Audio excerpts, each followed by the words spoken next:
Bonjour et bienvenue à cette nouvelle émission Racines et Héritage. C'est un espace où nous explorons les traces laissées par nos pères dans la foi et comment cet héritage spirituel continue d'inspirer les générations d'aujourd'hui.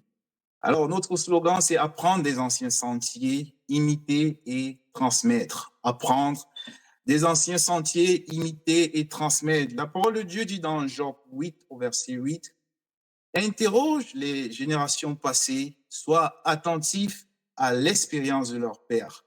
Interroge les générations passées, sois attentif à l'expérience de leur père. Et le but de cette émission, c'est de redécouvrir la foi de nos pères, de comprendre leur relation avec Dieu et apprendre comment cet héritage peut continuer de nous inspirer aujourd'hui. Nous voulons comprendre leur relation avec Dieu. Nous voulons apprendre pour être inspirés aujourd'hui. Alors, je dis bonjour à tous nos auditeurs. Bonsoir si vous nous suivez en soirée. Aujourd'hui, nous avons le privilège d'accueillir le pasteur Longuet Francis, qui est le fils du regretté pasteur Longuet Samuel, un serviteur de Dieu dont le ministère a profondément marqué plusieurs familles, a marqué notre génération. Pasteur Francis Longuet, soyez le bienvenu sur notre plateau. Bonjour frère Hervé, merci de me recevoir à votre émission en cette soirée. Je crois que le Seigneur permettra que nous puissions passer un temps agréable pour la gloire de Dieu. Merci d'avoir accepté notre invitation, pasteur. Nous allons ensemble revisiter cette belle histoire de foi, de service et même d'héritage de votre père, qui est le regretté pasteur Longuet Samuel, qui a servi Dieu dans un ministère, le ministère de l'explication du livre. Alors, pasteur, commençons par le commencement. Qui était votre père? Alors, pouvez-vous nous raconter un peu, parlez-nous de lui, son ministère, et comment est-ce qu'il a connu le Seigneur? Merci frère Hervé. Le pasteur Longuet Samuel, mon feu papa, était d'abord un haut commis de l'État et un fervent religieux. C'était quelqu'un qui était aimant, il était humble et disponible, mais il était aussi sévère. Et son but était de pouvoir servir Dieu, parce qu'il était engagé, quoique religieux, il était engagé de tout son cœur à pouvoir servir Dieu dans sa religion avec dévouement, un peu comme un apôtre Paul de son temps. Et son but aussi était de pouvoir avoir une famille bien encadrée, bien formée, des enfants bien formés, bien forgés, et que ce soit sur le plan religieux, le plan comportemental, comme le plan social. Mais il n'avait pas de paix. Il n'avait pas de paix malgré tout son dévouement et tout. Il sentait toujours qu'il est toujours lié par le mal, par le péché, les infidélités, beaucoup de choses, et il ne se sentait pas libre. Donc voilà, et c'est pour ça que à un certain moment, il s'est mis à réfléchir sur son avenir, sur sa vie, et par la miséricorde de Dieu, il a rencontré un jeune chrétien de la vraie Église de Dieu. Donc après cette rencontre, ce fut le déclic. Ce dernier lui a parlé du Seigneur Jésus-Christ, et c'est ainsi donc qu'il a connu l'Évangile sous le ministère de l'explication du livre. Et dès ce moment, il a senti un changement. Comment il arrivait à délaisser le vin sans ne plus avoir le goût du vin, et même les infidélités, ne plus avoir le goût des femmes. Et alors, il était un peu intrigué. Et de plus en plus, il essayait de se rapprocher des responsables de l'Église, notamment à l'époque. Et je voudrais d'abord revenir un peu sur comment est-ce qu'il a cru. Quand il a reçu l'Évangile à travers ce jeune homme de la vraie Église de Dieu qui s'appelait Christophe, ce dernier l'avait invité à une rencontre, une retraite à Nkomkana, au Cameroun, à Yaoundé. Il y avait une retraite qui allait du 18 mai 1982 au 20 mai 1982. Il est d'abord allé seul le vendredi et le samedi, et le dimanche, il nous a amenés tous. Et quand la parole de Dieu est finie, à la fin du culte, quand on a demandé qui sont ceux qui s'engagent à servir le Seigneur Jésus-Christ, il s'est levé et a fait appel à toute sa famille. Et nous nous sommes aussi promptement levés. Nous étions tout petits. On a vu la maman, les grandes sœurs, les grands frères, tout le monde s'est levé. Moi aussi, je me suis avancé parce que je suis avant-dernier du pasteur. Alors, et il a donné sa vie au Seigneur Jésus-Christ. Et dès ce moment, il était vraiment engagé de tout son cœur. Il s'est donné corps et âme, sans réserve, pour suivre le Seigneur Jésus-Christ. Et il s'appliquait à la persévérance. Ça veut dire qu'il ne dérogeait aucun programme de persévérance, que ce soit les réunions d'éducation, que ce soit les nuits de prière, que ce soit les cultes du dimanche. Quoique étant à Mimboman, pour ceux peut-être qui peuvent connaître un peu Yaoundé, Mimboman et Nkomkana, ce n'est pas la porte d'à côté, c'est quand même un peu éloigné, mais il était constamment au culte de dimanche, aux nuits de prière. Il y avait 2 nuits de prière par semaine, il y avait 2 réunions d'éducation par semaine. Il participait à toutes. Et ce qui m'avait aussi marqué, c'est que parfois même il quittait du bureau pour venir en Nkomkana faire la prière de midi. Donc, il aimait tellement être avec les frères, il aimait tellement être avec ses responsables, ses encadreurs, quoique étant commis de l'État, il était administrateur civil en passant, mais quand il a cru, il a mis tous ses grades, tous ses atouts de côté pour se soumettre entièrement à la parole de Dieu, pour écouter et obéir comme un petit enfant à la parole de Dieu. Et comme nous savons que celui qui écoute la parole de Dieu, Dieu aussi va écouter sa vie, Dieu aussi va écouter, n'est-ce pas, va prendre soin de lui, Dieu aussi va porter un regard attentif sur lui. Et c'est ce qui a été son cas. Comme il s'est donné entièrement, ça n'a pas mis long, il s'est baptisé d'eau. Et l'année qui suivait, en 1983, il était aussi baptisé du Saint-Esprit. Et il aimait Dieu de tout son cœur, il craignait l'Éternel, se sanctifiait, lui et sa maison. C'était comme un Job de son époque. Ça veut dire que quand l'Église recommandait, n'est-ce pas, une consigne, donnait une consigne concernant la vie chrétienne, que ce soit pour les grands comme même pour les jeunes, en passant, il aimait beaucoup, n'est-ce pas, il aimait beaucoup les rencontres des jeunes auxquelles il participait lui-même, quoique ayant un certain âge. Et il faisait en sorte que nous soyons toujours présents. Et si dans l'Église ou dans la jeunesse chrétienne à l'époque, c'était le nom du groupe qui encadrait les jeunes, on recommandait peut-être on donnait une consigne quelconque où on devait obéir par rapport aux exigences de la parole de Dieu, il veillait à ce que cela soit scrupuleusement respecté, d'abord par ses enfants.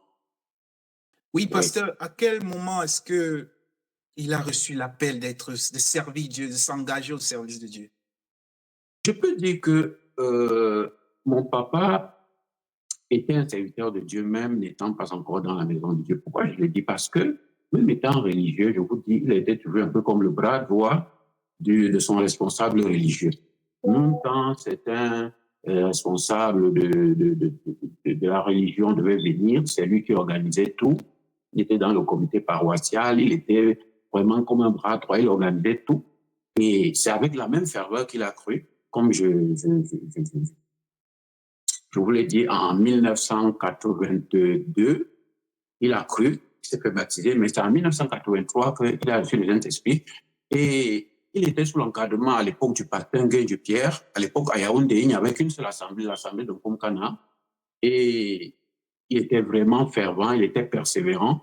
Et le pasteur Nguyen, je l'aimais beaucoup à cause de ça, parce que quoique, il a quand même un titre qui pouvait pouvoir apporter une certaine fierté, mais il se soumettait à son encadreur, à son responsable spirituel, il écoutait et il faisait tout ce que le Seigneur lui disait à travers son responsable, ce qui est aujourd'hui beaucoup rare de nos jours.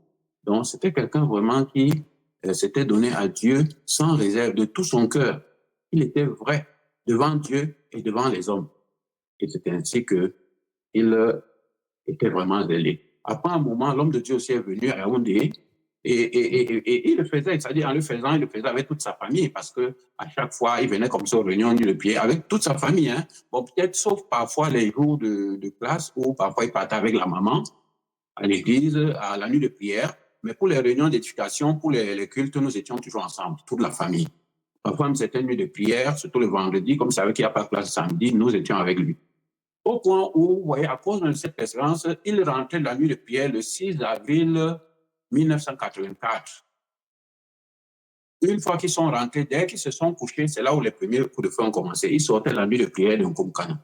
Donc, c'est pour vous dire vraiment comment il se dévouait avec d'autres bien-aimés. Donc, quand l'homme de Dieu est arrivé à Yaoundé, en Nkoumkana, il s'attelait aussi, quand il a tué le Saint-Esprit, commençait aussi à animer, vouloir aussi faire le service de Dieu, comme toute personne, n'est-ce pas, que le Seigneur visite et qui voulait être zélé pour l'œuvre de Dieu.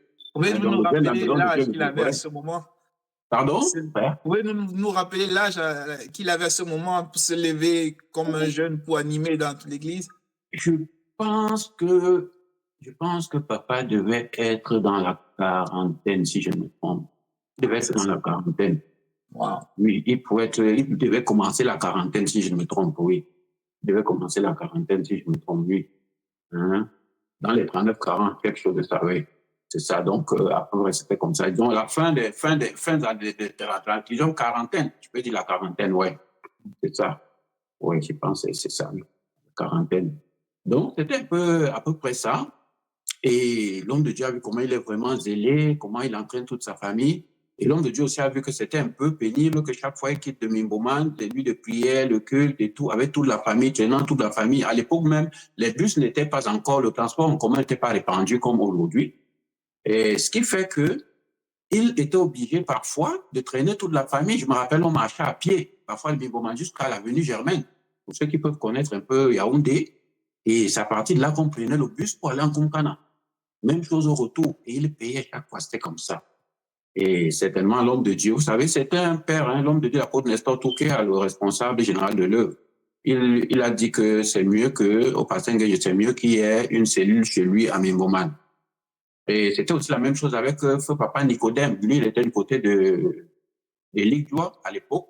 Je crois que les deux assemblées se sont ouvertes, les deux cellules se sont ouvertes presque au même moment, ou alors Mimbomanté premier. Je sais que quand même Mimbomanté la première. Ensuite, je crois que c'était Ligdois. Parce que le père, lui, était à baptiser le Saint-Esprit, commençait à faire le service de Dieu. Par contre, le papa Nicodème, ce n'était pas encore le cas pour lui. Donc, ce qui fait que Mimboman est la première assemblée de Yaoundé. Et il a donc commencé comme ça. Et l'homme de Dieu a donc demandé, soit l'homme de Dieu, soit le pasteur de Dieu, a donc demandé que les bien-aimés qui étaient tout autour, et Sos, et pour nous un peu partout là, puissent venir persévérer à la maison. C'est comme ça qu'a commencé l'église de Mimboman.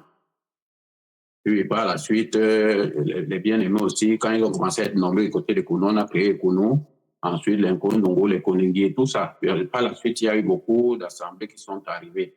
Donc voilà comment est-ce que vraiment, à cause de son zèle, il est devenu comme ça, ministre de Dieu. Un jour, bon, on l'a présenté comme pasteur. Voyons comment il faisait aussi l'œuvre de Dieu auprès du pasteur Nguyen. Donc voilà comment je peux dire. C'est ça. Il n'a pas beaucoup tardé pour recevoir le Saint-Esprit et pour devenir même aussi pasteur. Ça a été très, très tôt, oui. Oui, voilà votre père très engagé, très persévérant, qui est l'encadreur d'une cellule qui commence à prendre soin des âmes. Alors, vous étiez là tout jeune et certainement, vous pouvez nous décrire quelle était sa relation avec Dieu. Euh, Était-ce un homme avec une distinction particulière dans sa manière de servir Dieu? Oui, déjà, le pasteur Longuet veillait au strict respect des enseignements de l'Église. Il ne badinait pas avec ça. Quand la parole de Dieu exige de faire quelque chose, il ne s'amusait pas. Quand tu déroges, alors tu vas subir la réprimande que recommande la parole de Dieu, avec sévérité, mais avec amour. Oui. Je prends un autre exemple, par exemple dans la JEVIC, quand on disait qu'on ne veut pas que les jeunes s'habillent comme des délinquants ou des bandits. Par exemple, nous ne voulons pas que nos jeunes gens portent des jeans. Nous ne voulons pas que nos jeunes sœurs portent des ceintures. Nous ne voulons pas que les jeunes gens aient le téléphone parce que c'est un outil qui peut les pervertir. Nous ne voulons pas que les jeunes gens rentrent tard. Nous ne voulons pas que nos enfants marchent avec de mauvaises camaraderies. Il faut que nous veillons pour voir tout ce que nos enfants font. Au point où même quand tu rentrais de l'école, il fouille ton sac pour voir s'il n'y a pas un corps étranger. S'il trouve un bic que ce n'est pas lui qui a acheté, il trouve quelque chose, alors déjà tu reçois une fessée et le lendemain tu dois aller le remettre. Donc il veille vraiment pour se sanctifier sa maison. Il veille à ce que ce qu'il prêche, c'est ce qu'il pratique et que sa maison aussi soit un exemple. C'est ça. Donc voilà. Ça, c'est quelque chose qui m'a caractérisé chez lui. Et il n'était pas négligent par rapport au service de Dieu. Déjà, il aimait beaucoup lire la Bible. Il aimait beaucoup prendre les notes. À chaque fois qu'il est à une rencontre, lorsqu'on donne la prédication ou l'exhortation, il prend des notes. Une réunion de serviteurs de Dieu ou une réunion quelconque de l'Église, il prend des notes, il prend des notes. Et après, tu vas voir, tu peux le retrouver dans son bureau, il est en train de réviser ses notes. Il les lit. Plusieurs fois, j'ai constaté que avant la réunion d'éducation, il est dans son bureau, il prépare la parole. Après, parfois, tu le trouves à genoux. Après, il vient à l'église. Et quand il rentre, peut-être tu veux le voir. Et tu viens, tu ouvres la porte précipitamment, peut-être sans... Ouais, tu le trouves à genoux. Après qu'il a fini le service, il est à genoux pour parler à Dieu. Alors maintenant de sortir, même pour venir saluer les bien-aimés. Voilà comment moi, c'est des choses qui me marquaient. C'est ça. C'est des choses qui me marquaient. Et il était très respectueux envers les responsables de l'Église, très respectueux. C'est-à-dire que malgré vraiment ce qu'il ferait, il était vraiment, il donnait le respect qu'il se doit au ministre de Dieu, au sacrificateur de Dieu, au serviteur de Dieu. Il aimait beaucoup les enfants de Dieu. Il aimait les serviteurs de Dieu. Et c'est ainsi que quand l'homme de Dieu a vu tout ça, il s'est attaché à lui. Il a fait de lui son ami. Et lui aussi s'est attaché à l'homme de Dieu. C'est ça. Parce que Dieu, l'homme de Dieu a vu qu'il l'a donné à Dieu tout son cœur. Il n'est pas venu à Dieu à moitié ou alors à venir à Dieu avec ses titres. Parce qu'il y en a parfois, ils viennent à Dieu avec ses titres. Parfois, on veut qu'on te donne. Lui, non, il s'assied sur les bancs. Je vois parfois certaines personnalités arriver dans la maison de Dieu. Bon, peut-être il est un administrateur, il est tel. Il voudrait qu'on lui donne la place devant, il voulait qu'on fasse. Non, c'était pas lui, c'était pas son problème. Il s'assied parmi les chrétiens. Oui, il vient, il s'assoit. Vraiment, il était venu pour se laisser enseigner, pour se laisser diriger, pour se laisser orienter. Moi, ça m'avait beaucoup marqué, cette marque d'humilité. C'est ça. Waouh, ça c'est vraiment, c'est riche d'enseignement de voir assez d'humilité, assez de discipline, un homme de prière. Alors, dites-nous, avez-vous des souvenirs précis, des moments où vous avez vu Dieu agir puissamment avec lui? Parce que nous avons connu que c'était un homme très dévoué au service de Dieu. Avez-vous, dans le passé, certainement, des souvenirs, des moments, des miracles, des guérisons, des conversions marquantes à lesquelles Dieu a dû l'utiliser pour amener beaucoup d'hommes à Christ? Oui, je me rappelle que plusieurs fois, des bien-aimés sont venus au camp de Mimouman, nous mourons. Et le pasteur Longuet les a pris sous ses ailes et il les a encadrés, leur donnant des conseils, les amenant vraiment à chercher à voir ce qui n'allait pas et prier pour eux. Et finalement, ils ressortaient du camp étant guéris pour rentrer chez eux. Donc, j'ai vu comme ça, pas une fois, pas deux fois, plusieurs fois. C'est des choses qui m'ont beaucoup marqué. Et nous sommes issus d'une contrée où il y a beaucoup de forces ténébreuses qui agissent, parlant peut-être de la sorcellerie, de la magie et des choses de ce genre. Et plusieurs personnes craignaient d'aller même au village. Pourquoi? Parce qu'elles se disaient que si je m'en vais, je vais mourir, on va me tuer. Et effectivement, plusieurs autres personnalités qui sont allées en ville, comme mon papa, et qui ont voulu rentrer, ont perdu leur vie, soit au village, soit sur la route, soit après qu'ils soient rentrés. Donc, mais quand il a cru à l'évangile, on lui a fait savoir que non, le sorcier n'a plus de pouvoir sur toi. Et si tu rentres dans ton village, il va te protéger. À l'époque, on n'avait même encore rien fait. Actuellement, on a quand même une construction au village, mais on n'avait encore rien fait. Et on venait comme ça, on dormait en plein, au clair de la lune. Et les hommes étaient étonnés qu'on arrive à dormir et le matin, on se lève sans que rien ne nous soit arrivé. Et j'ai vu comme ça plusieurs fois, nous sommes allés au village, même quand, puisqu'il travaillait au ministère du Plan et de l'Aménagement du Territoire, il allait installer le château dans son village. et aller même voir celui qu'on appelait le sorcier le plus redouté du village. Il lui a servi quelques arachides, il a payé, il a mangé. Les gens le regardaient, l'observaient, mais comment? Celui-là, il sait ce qu'il fait, mais il n'y a rien eu. C'est vraiment marquant d'écouter combien la foi était pratique, la foi était vivante au temps de nos pères. Bonsoir encore, chers auditeurs. Si vous nous suivez, c'est que vous êtes dans émission Racines et Héritage. Et là, ce soir, nous avons comme invité le pasteur Francis Longuet qui nous présente la foi de son père, la foi de ce patriarche, de ce père dans la foi, ce serviteur de Dieu qui a travaillé aux côtés de Dieu et qui a impacté la génération d'aujourd'hui. Alors, nous essayons d'explorer les traces laissées par nos pères dans la foi. Nous essayons de savoir comment cet héritage spirituel peut nous inspirer en cette nouvelle génération. Nous allons continuer avec notre invité de cette soirée. Pasteur, voilà, vous nous avez parlé, montré combien Dieu l'a utilisé puissamment par ses prières. Des hommes revenaient guéris. Vous avez parlé comment même dans des villages où il y avait des grands sorciers, il avançait avec assurance, sachant que son Dieu était avec lui. Et des hommes venaient à lui parce qu'ils voyaient en lui la grâce de Dieu, la présence de Dieu. Vraiment, ces choses, qu'est-ce qui manque selon vous, qu'est-ce qui manque à notre génération pour pouvoir vivre cette même grâce? Ce qui manque à notre génération, je crois que c'est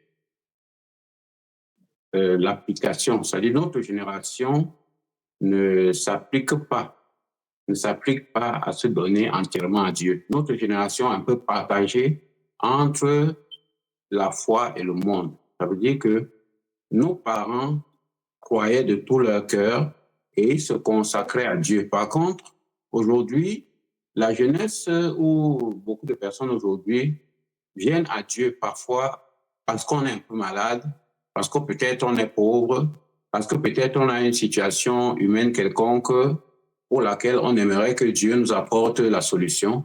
Mais on ne vient pas d'abord pour la vie éternelle, on ne vient pas d'abord pour être comme un instrument de Dieu, comme un serviteur, une servante de Dieu.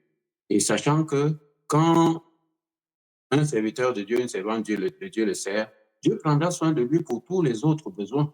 Mais généralement, on vient parce qu'on calcule que Dieu va me donner le mariage, Dieu va me donner la santé, Dieu va me donner la maison, Dieu va me donner la voiture, Dieu va me donner telle chose qui n'a rien à voir avec la vie éternelle. Et c'est pour ça que l'engagement n'est pas total.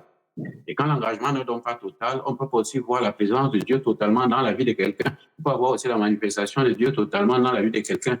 Voilà pourquoi on voit parfois certaines personnes aussi qui tardent, même pour recevoir le Saint-Esprit. On voit les personnes qui n'arrivent pas à avoir la plénitude de la manifestation de la puissance de Dieu dans leur vie. Pourquoi? Parce que Dieu n'a pas toute la place. Dieu n'a pas toute la place. Donc voilà, parce que Dieu agit dans la plénitude. C'est ça, le Saint-Esprit aime quand il est épanoui, quand on lui donne la place, il agit. C'est comme ça. Merci, pasteur, pour ce témoignage. Vous nous avez présenté un héritage. Alors, un héritage, il ne se limite pas qu'à des souvenirs, il se transmet. Là, nous allons passer à la transmission de l'héritage. Vous êtes le fils de ce serviteur de Dieu dévoué, engagé, fidèle, discipliné. Alors, dites-nous, comment cet héritage spirituel vous a-t-il personnellement été transmis? Vous êtes fils d'un serviteur de Dieu et nous savons que très souvent, c'est difficile de voir des enfants, des serviteurs de Dieu suivre leurs traces. Alors, comment cet héritage de père en fils, comment a-t-il été transmis? Bon, je dirais d'abord que effectivement, je suis fils d'un serviteur de Dieu et à l'époque, il y avait, je peux dire comme ça, une doctrine, soit de consolation, ou je peux dire déviationniste, qui disait que les enfants des serviteurs de Dieu sont toujours rebelles, ils ne servent pas Dieu. Généralement, c'est impossible pour eux de servir Dieu, généralement, ils sont rebelles. Alors, lorsque l'ennemi a failli m'atteindre par cette fausse doctrine, heureusement, Dieu, qui certainement avait mis l'œil sur moi depuis, m'a donné de porter mes regards sur certains jeunes qui n'étaient pas rebelles qui n'étaient pas récalcitrants dans l'Église, qui ne violaient pas les enseignements de l'Église. Et à cause de ces jeunes, j'ai vu que c'était des jeunes d'un ancien qui était comme un pasteur. Il s'agit de Papa Sioux Télésphore. Il s'agit du délégué Hippolyte, du pasteur Hippolyte Sioux et du pasteur Sioux Sosten. Alors, moi, je voyais, c'est des enfants se voyaient souvent à mon bord, mais ils étaient assidus quand les enseignements sortis ils faisaient pas parfois des petits bruits ou des petits désordres comme les autres. Donc, mais ils étaient vraiment assidus. Le pasteur Hippolyte. Et ça m'avait beaucoup marqué. Et quand on s'est vu encore à Yaoundé, où ils sont venus fréquenter à l'université, on s'est trouvé tous au camp d'Obili, ça m'a aussi beaucoup marqué. J'ai vu comment est-ce qu'il aimait Dieu, il faisait l'œuvre de Dieu, le service de Dieu. Mais je dis, comment ça sont les enfants d'un pasteur, parce que moi je considère Papa Sioux comme un pasteur. Ce sont des pasteurs, les enfants des pasteurs. Pourquoi est-ce qu'eux servent Dieu? Moi je ne peux pas servir Dieu. Pourquoi? Alors c'est là où je me suis engagé. Et en 1994, quand l'homme de Dieu est venu faire la campagne d'évangélisation à l'Omnisport, au stade Omnisport, il y avait une grande campagne d'évangélisation. Le soir, quand on a demandé ceux qui veulent se baptiser, je me suis engagé sans demander l'avis de personne, ni de mon père, ni de qui que ce soit, ni de l'homme de Dieu. Quoique mon père était comme un ami, l'ami de l'homme de Dieu. Non, je n'ai demandé conseil à personne. Et aussi, je n'ai demandé conseil à personne. Donc, mais je voudrais aussi dire que quelque part, je voyais aussi Dieu travailler avec mon père, cela me convainquait. Parce que mon père a eu à marcher en tant que fonctionnaire. Il a eu aussi à travailler, par exemple, au Nord, dans le Grand Nord. Et j'ai vu une fois une action qui s'est passée. Nous étions en train de, puisque c'est lui qui avait je peux dire peut-être presque implanté l'œuvre en Ngaoundéré, dans le Nord, une bonne partie du Nord avec le pasteur Abdou. Alors, on travaillait en Ngaoundéré, on était en train de construire l'assemblée de Ngaoundéré. Et la ferme s'est décrochée pour tomber sur moi. Il a crié « Jésus, Jésus, Jésus !» La ferme, vous connaissez ce que c'est que la ferme, non? Ça veut dire les grands linteaux là, c'est-à-dire que les grands linteaux qui soutiennent le toit là, c'est-à-dire que ceux qui forment le toit là, les grandes poutres qu'on met, qui sont déjà fabriquées avec plusieurs bois déjà raccolés, c'est ça qu'on appelle la ferme. Ça a la forme d'un losange, d'un triangle. Les longues fermes, quand vous voyez l'assemblée de Ngaoundé, c'est des grandes fermes. C'est tombé sur moi. Wow. C'est-à-dire, c'est tombé sur moi, c'est mon cadavre qu'on devait prendre, amener à la morgue et aller m'enterrer. Mais quand il a crié Jésus, Jésus, avec les autres bien-aimés, le Seigneur m'a sauvé. Je me suis demandé, quand je me suis levé, il dit, comment je ne suis pas mort? Qu'est-ce qui a fait que je ne suis pas mort? C'est le nom de Jésus. Donc, c'est autant de choses qui m'ont marqué. C'est autant de choses qui m'ont marqué. Donc, ce qui fait que quand je suis arrivé au Billy, et j'ai encore vu cet exemple, tous ces souvenirs-là me venaient et tout. Je voyais comment Dieu agit avec mon père. J'ai dit, je veux aussi servir et suivre le Dieu de mon père. Et comme la parole de Dieu, n'est-ce pas, nous exhorte dans Proverbe 22:6, dit, instruis l'enfant selon la voie qu'il doit suivre, et quand il sera vieux, il ne s'en détournera point. Et c'est ce que mon père s'attelait à faire. Et effectivement, ça a eu de l'effet sur moi, parce qu'il faisait tout pour que nous assistons aux différentes rencontres. Et lui-même, il aimait beaucoup les rencontres, que ce soit les retraites, que ce soit les conventions, etc. Même à l'époque, quand c'était difficile, quand on partait seulement juste avec la Mazda de Papa Nzonke Gabriel, il n'y avait pas beaucoup de possibilités pour arriver à Mombo. Il faisait tout pour qu'il soit au moins avec 1 ou 2 enfants. Il ait au moins la place. C'était très serré. Pour ceux qui connaissent les anciens à l'époque, peut-être même votre papa peut connaître un peu ces choses-là. Alors, c'était pas facile d'avoir une place dans la Mazda qui devait amener la délégation de Yaoundé à la convention. Mais il faisait tout pour avoir au moins 1 ou 2 places pour pouvoir amener soit son enfant, soit c'est ça, voyager au moins 2 personnes. Donc, c'était comme ça. Et ces choses-là, vraiment, ça m'a beaucoup marqué, son zèle. Et c'est ce qui nous a aussi transmis. Il voulait que nous soyons aussi des enfants de Dieu, et même plus tard des serviteurs de Dieu. Et je crois que Dieu aussi a fait miséricorde à l'avorton que je suis. Quand j'ai cru comme ça en 1994, j'ai aussi commencé à rendre témoignage. J'ai aussi commencé à suivre le Seigneur. Même n'ayant pas le Saint-Esprit, j'ai commencé à animer à l'église. Je me dévouais même dans les chantres. Je me dévouais pour faire l'œuvre de Dieu à la convention. Je me dévouais pour travailler et tout. C'est comme ça que finalement, un jour, pendant qu'on faisait les visions évangéliques, on a eu beaucoup d'actions évangéliques qu'on faisait.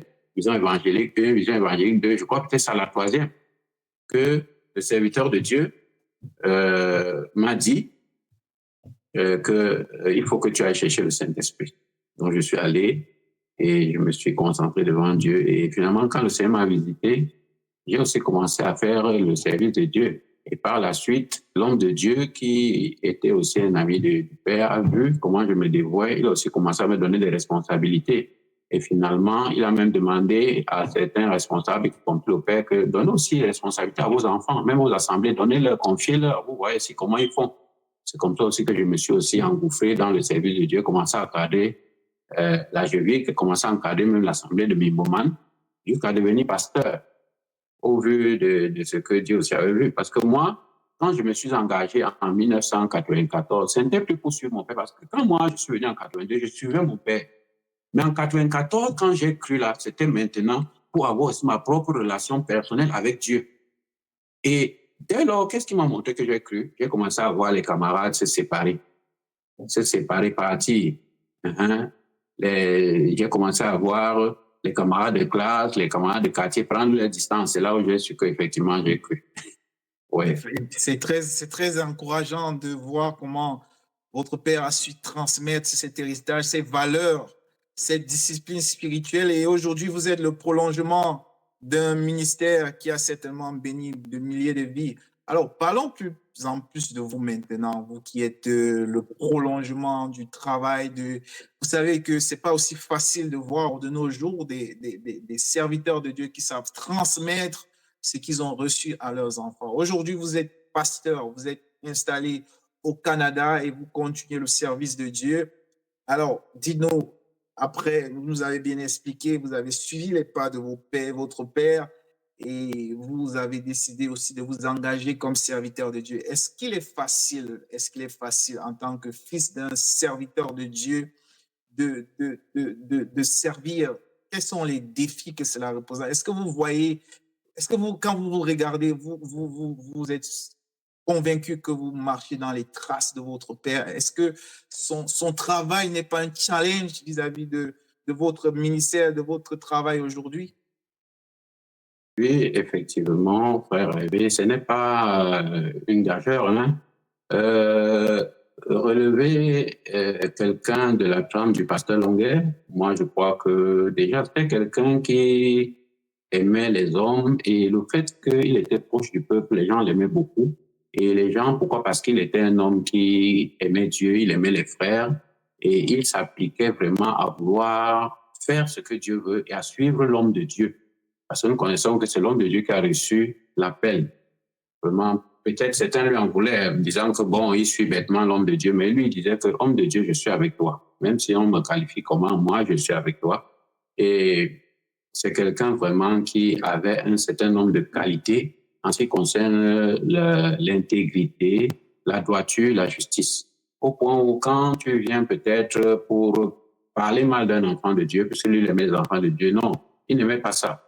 Qu'est-ce qu'il fait? Il pratiquait Matthieu 18, 15. Il appelle la personne et il vous confronte.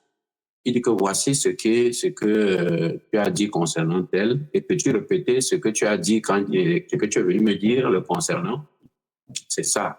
Donc, il ne prenait pas les choses sur un oui-dit, non.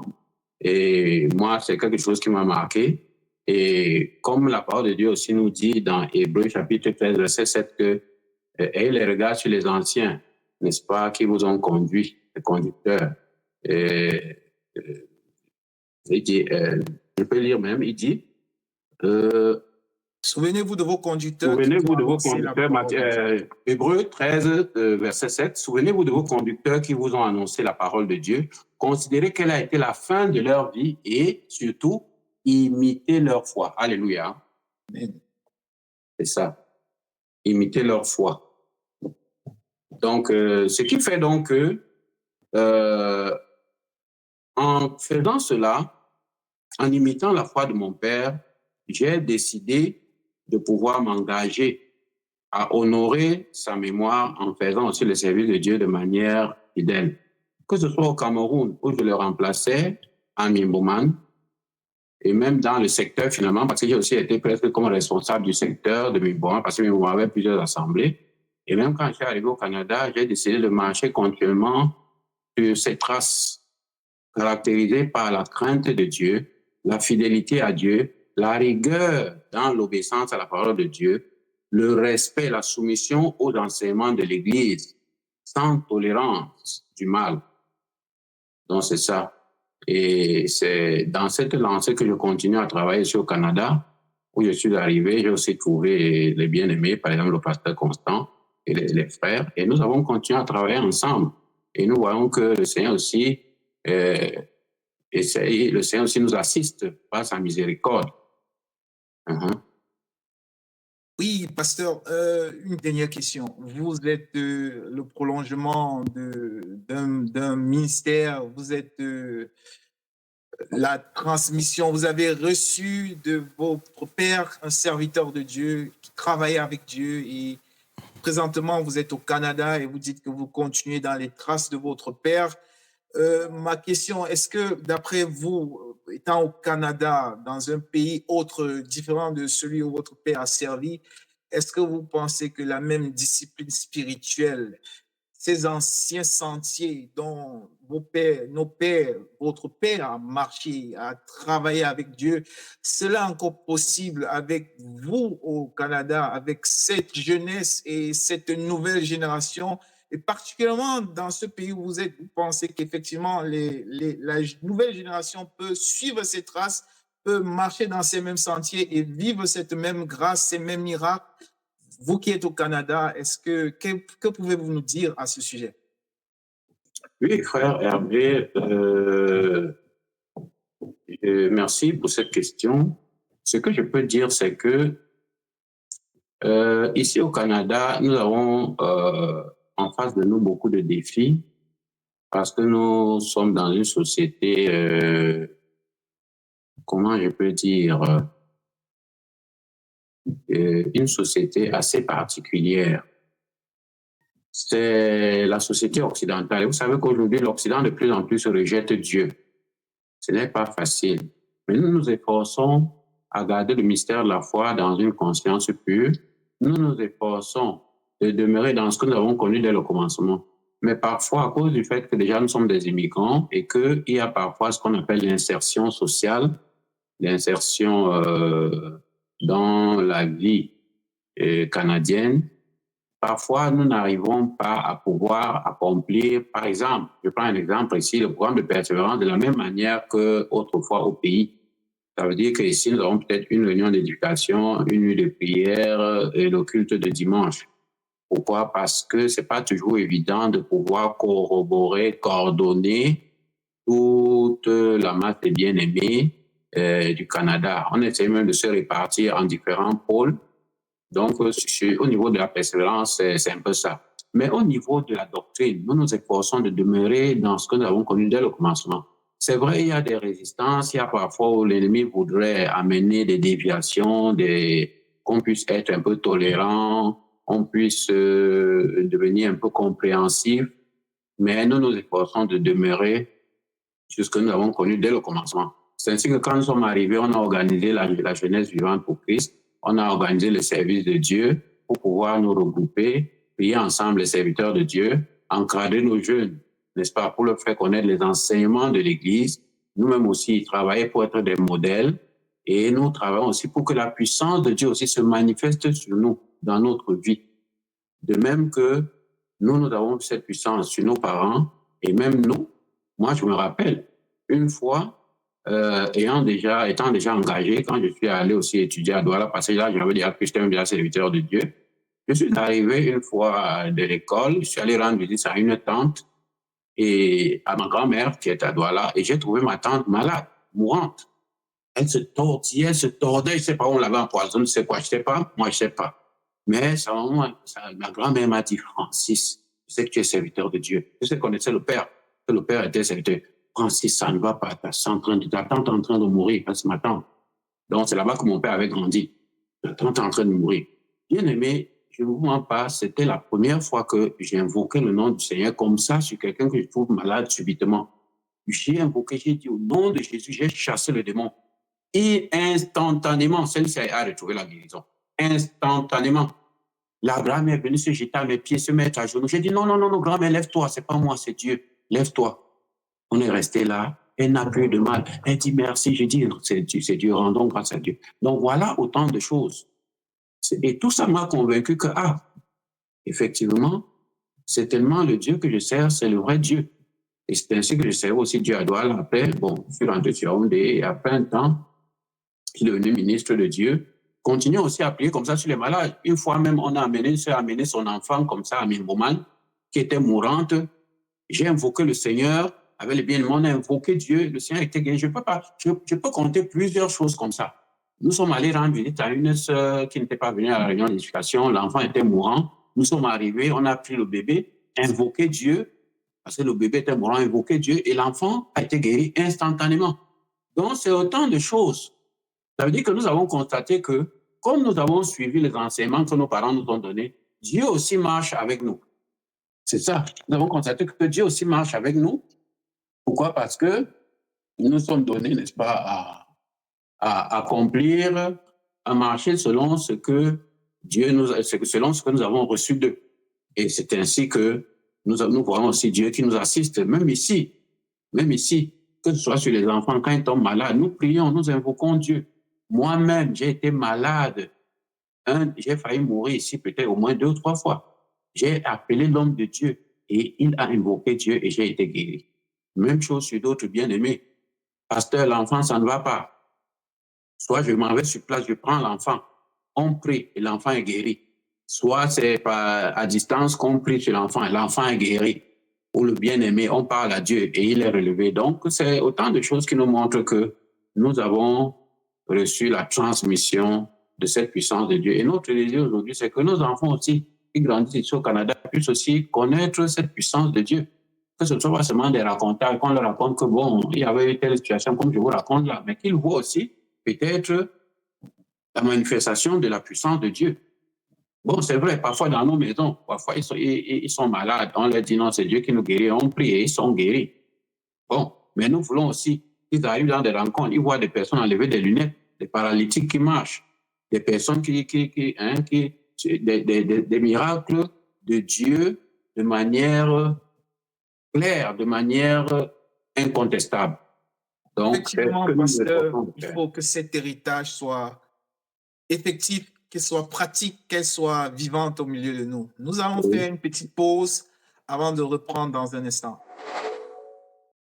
Alors, une fois de plus, bonsoir, chers auditeurs. Nous sommes toujours dans notre émission Racines et Héritage, un espace où nous explorons les traces laissées par nos pères dans la foi et comment est-ce que cet héritage spirituel continue d'inspirer les générations d'aujourd'hui. Nous sommes toujours avec notre invité du jour, le pasteur Longue Francis, et nous savons qu'en cette émission, notre désir, c'est d'apprendre des anciens sentiers, imiter et transmettre. Apprendre des anciens sentiers, imiter et transmettre. Nous avons vu dans Job 8 que la parole de Dieu dit d'interroger les générations passées, d'être attentif à l'expérience de leur père. Voilà, nous allons continuer avec le pasteur. Pasteur, pour conclure cette émission, nous avons une question. Vous avez vu Dieu à l'œuvre dans la vie de votre père. Vous avez reçu l'héritage. Vous êtes la continuité, le prolongement de la persévérance, de la fidélité à Dieu. Maintenant, la transmission. Vous êtes au Canada. Qu'est-ce que vous pouvez donner comme conseil à cette génération qui peut-être vit avec vous au Canada? Est-ce que c'est possible encore de vivre ces choses? Est-ce que cette génération peut encore, étant au Canada, profiter de ce que votre père a vécu avec Dieu? Merci, frère Hervé, de me passer la parole une fois de plus pour presque conclure, je peux dire, cette émission. Je remercie déjà le Seigneur qui nous a mis à cœur de pouvoir, n'est-ce pas, remémorer les actions, n'est-ce pas, l'histoire de cette foi, la foi qui sauve, sur le ministère de l'explication du livre. C'est important Avec le passé, on bâtit le présent. Avec le présent, on bâtit l'avenir. Quand on oublie d'où on vient, c'est un danger.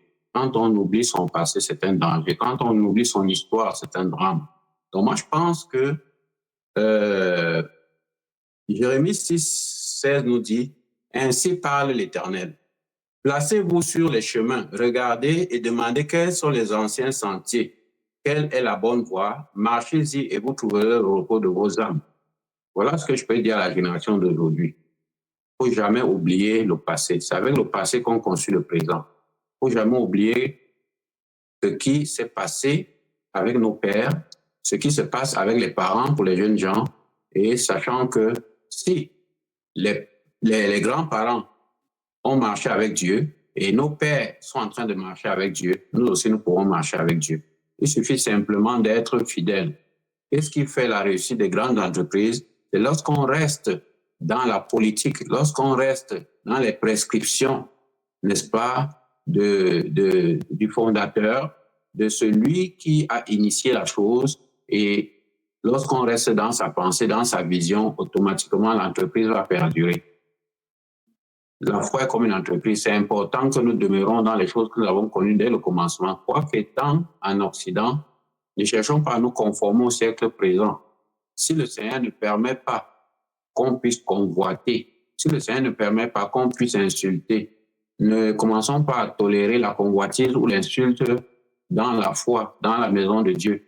Si le Seigneur nous dit qu'il faut veiller et prier, ne disons pas que nous sommes trop occupés, on ne se met plus à prier, on ne veille plus. Si le Seigneur nous dit de nous aimer, que l'amour est central dans la foi, travaillons pour nous aimer, travaillons pour avoir le temps de nous retrouver. Parce que même dans l'histoire, lorsque je racontais l'histoire de nos pères, il y avait un aspect qui était essentiel, c'est qu'ils aimaient se retrouver. Même pour les agapes, ils aimaient se retrouver. Même pour la prière, ils aimaient se retrouver. Même pour causer, même seulement pour se voir fraternellement. Ils aimaient se retrouver même quand l'un d'eux a un malheur. Moi, je me rappelle, une fois, on a arrêté un ancien de l'église. On l'a jeté en prison. Les bien-aimés se sont mis à genoux. Nos pères, à l'époque, ils se sont mis à genoux. Je vous dis, bien-aimés, avant la fin de la réunion d'éducation, on l'avait libéré. Il est venu les rejoindre, on s'est réjoui. Donc, c'est autant de choses qui peuvent faire que Dieu travaille, parce que Dieu aussi aime, même la communion. Dieu aime lorsque nous demeurons dans la vie qu'il nous a enseigné. Donc, voilà ce que je peux dire. Si nous aussi nous demeurons dans ces choses, dans cette vie chrétienne pratique, comme pratiquaient nos parents, si nous demeurons dans cette obéissance de la parole de Dieu, si nous demeurons dans cette rigueur de l'obéissance aux enseignements, ne pas chercher à conformer l'enseignement de l'Église à la vie mondaine, à la vie actuelle, à la vie moderne, pour dire que non, le modernisme, on ne peut pas vivre comme à l'époque, c'est archaïque. Non, Dieu ne marchera pas avec nous. Dieu ne change pas. Dans quelque zone géographique qu'on se trouve, nous devons nous appliquer à mettre en pratique la parole de Dieu. C'est ça. Nous avons vu par exemple ce matin la parole de Dieu dans Genèse. On voit la vie de Noé. On dit Noé était un homme intègre juste dans son temps. Et dans son temps, les hommes aussi pratiquaient le péché. Le péché existera toujours. L'iniquité existera toujours. Mais si on vient commencer à tolérer le mal, l'iniquité, Dieu va s'en aller parce que Dieu ne peut pas rester là où il y a l'impureté. Et c'est ça qui fera que si nous nous appliquons à la sainteté, Dieu aussi marchera avec nous comme il a marché avec nos pères parce que Dieu ne change pas, il ne fait pas exception de personne. Et c'est ce que nous nous attelons à faire ici au Canada, demeurer dans ce que nous avons connu, même au Cameroun, et le pratiquer ici, le transmettre à nos enfants, à nos jeunes gens, et nous-mêmes chercher à être des modèles pour que nous puissions être des imitateurs de Christ et leur dire, suivez-nous comme nous aussi nous suivons Christ. Merci, pasteur Francis, pour ces paroles riches et profondes. À travers vos paroles, nous avons revu la trace vivante du regretté pasteur Samuel Longuet, un serviteur de Dieu engagé, un homme appliqué à la persévérance, fidèle à la discipline spirituelle, un père dans la foi, humble, consacré, passionné pour le service de Dieu, qui avait beaucoup d'amour pour les hommes et qui aimait aussi la vie d'ensemble, un serviteur que Dieu a utilisé pour impacter beaucoup de vies. Et vous, son fils, êtes devenu le témoin vivant que la foi des pères ne meurt pas. Elle se perpétue, elle se ranime, elle s'incarne dans ceux qui décident de marcher sur les mêmes sentiers. Alors, chers téléspectateurs, ce récit n'est pas seulement celui d'un père et de son fils, c'est l'histoire de la fidélité à Dieu à travers les générations. Si nous voulons voir la puissance de Dieu se manifester comme autrefois, il nous faut revenir aux sources, honorer nos racines et raviver la foi des anciens. Il nous faut apprendre, imiter et transmettre. Comme l'a dit le pasteur dans ce verset de Hébreux 13, 7, souvenez-vous de vos conducteurs qui vous ont annoncé la parole de Dieu. Considérez quelle a été la fin de leur vie et imitez leur foi. Que chacun de nous soit un porteur d'héritage, un gardien de la foi reçue et un témoin fidèle pour la génération qui vient. Car la plus belle façon d'honorer nos pères dans la foi, c'est de poursuivre leur mission avec la même passion et la même fidélité envers Dieu. Merci, Pasteur Francis, pour cette leçon de foi et d'héritage. Et à vous qui nous regardez, souvenez-vous, apprendre des anciens sentiers, imiter et transmettre. N'hésitez pas à contacter le pasteur si vous êtes au Canada et même partout ailleurs. Il est prêt à recevoir vos questions. Il est prêt à vous accompagner à marcher dans la fidélité qu'il a reçue de son Père et qu'il vit aujourd'hui et qu'il encadre des hommes au Canada. Si vous voulez une assistance spirituelle, n'hésitez pas à le contacter à l'adresse qui est tout juste en bas de l'écran. Il sera très disposé à partager ce qu'il a reçu et ce pourquoi il demeure fidèle et continue à travailler pour garder cet héritage et le transmettre aussi à tous ceux qui seront disposés à le recevoir. Merci de nous avoir écoutés dans cette émission. Au revoir à tous et à très bientôt pour un nouvel épisode de Racine Héritage. Bye bye. Bye.